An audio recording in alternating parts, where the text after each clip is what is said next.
Show. Brought to you by the Club of Amsterdam. Hi, I'm Mustafa Chaudhry, a technology expert at Prism Analytics, and I'm talking with our director, F Schloer, and we're going to be discussing disruptive technologies and their impact going forward. With big data and with very, very high-grade AI being available to anybody and at a cheap cost, the level of transparency that we have created inside the sort of speculative space of trading, we have completely erased speculation. And we can see that a few years ago. I mean, a price news to price, for example, information to price was hours. Now it's sort of 200 milliseconds. If you haven't traded within 200 milliseconds on news, you are not implementing. But that means that humans are no longer the deciding factor in what, in fact, they are not, because most of financial instruments in the world now are being machine traded. They are being traded by processes that are predefined and then aided by information that is derived out of real-time information. So yeah, the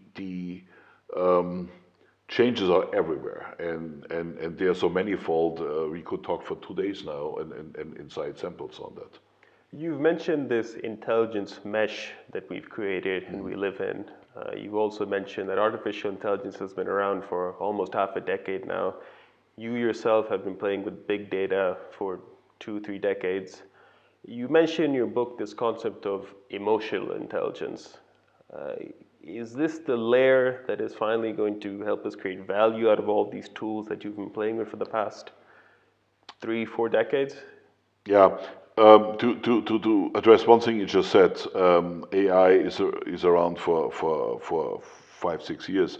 It's around for 50, but the AI that truly can outpace a human by leaps and bounds, that's probably happened in the last 5-6 years. And in the next 2 or 3 or 4 years, that will be exponentially going up and will have an enormous effects.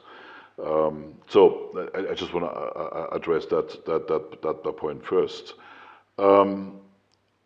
Emotional intelligence, okay? Emotional intelligence is probably, if we have to package it into a more standard term, we would maybe associate it with instincts that humans have, But really, what are instincts? What really are they? They are a database inside us, and we are constantly comparing against that database. And we constantly identifying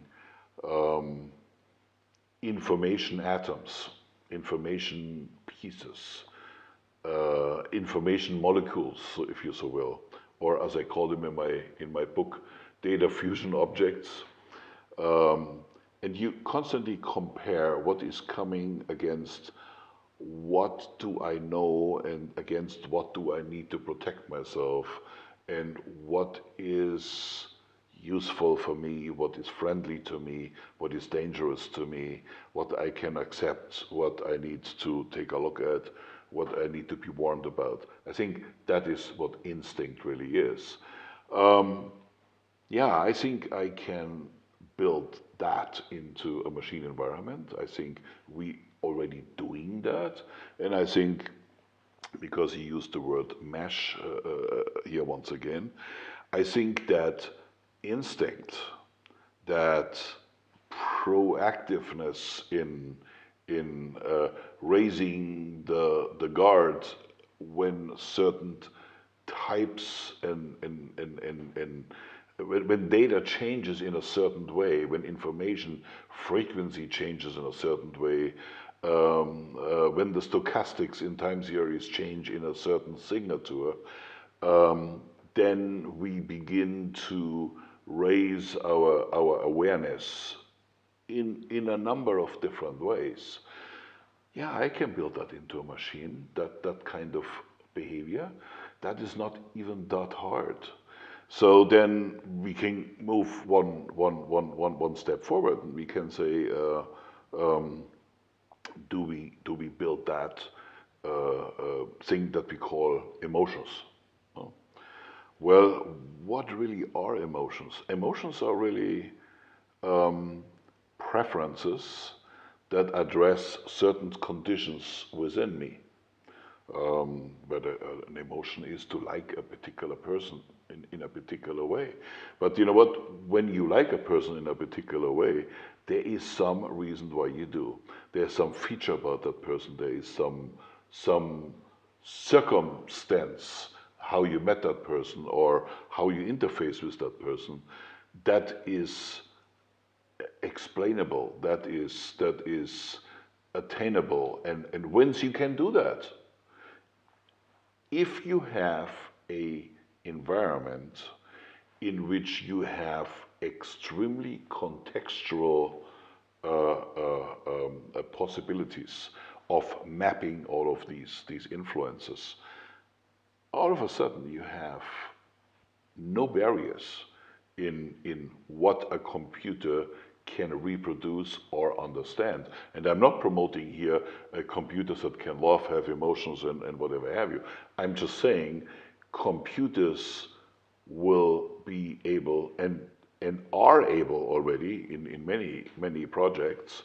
They are able to detect emotions, to qualify and quantify them,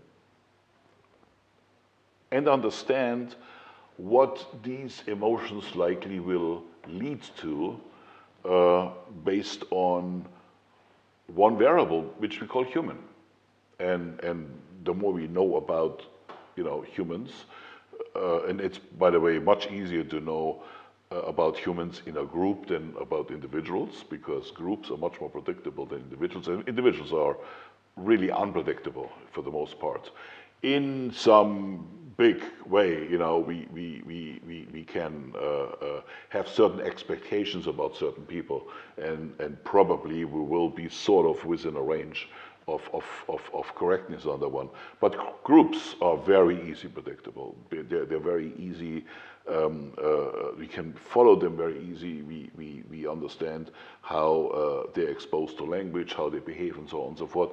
And that's how AI and all of these things now have gone into areas like influence elections, influence what consumer choices people will do, and so on.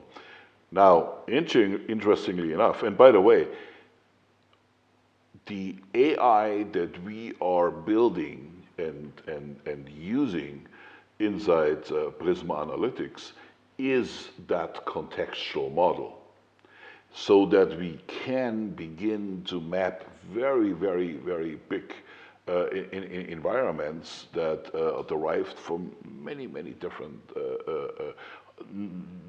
uncomparable environments, but they produce a contextual information for each other, so we can actually put them in one model and actually understand how they work and how the causality within them produces behavior in the future, now and in the future.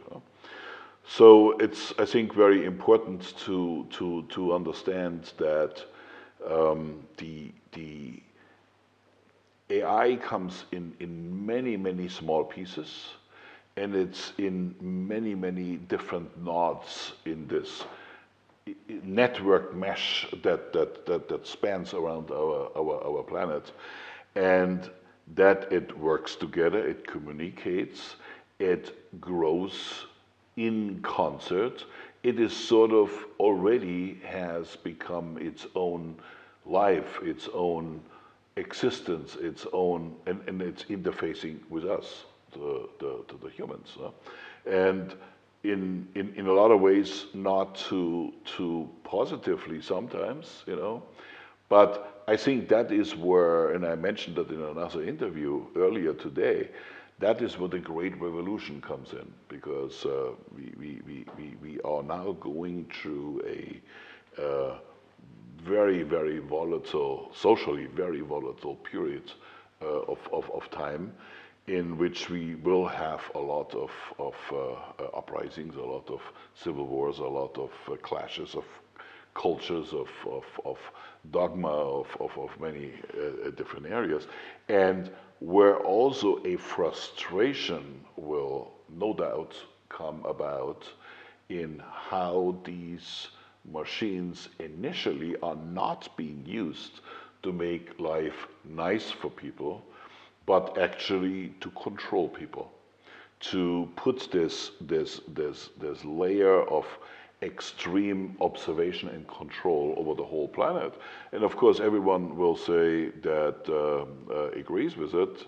Yeah, this is what we need to be secure, because we have all these people out there that are you know, terrorists and this and that and whatever crimes to do and drugs and who knows what.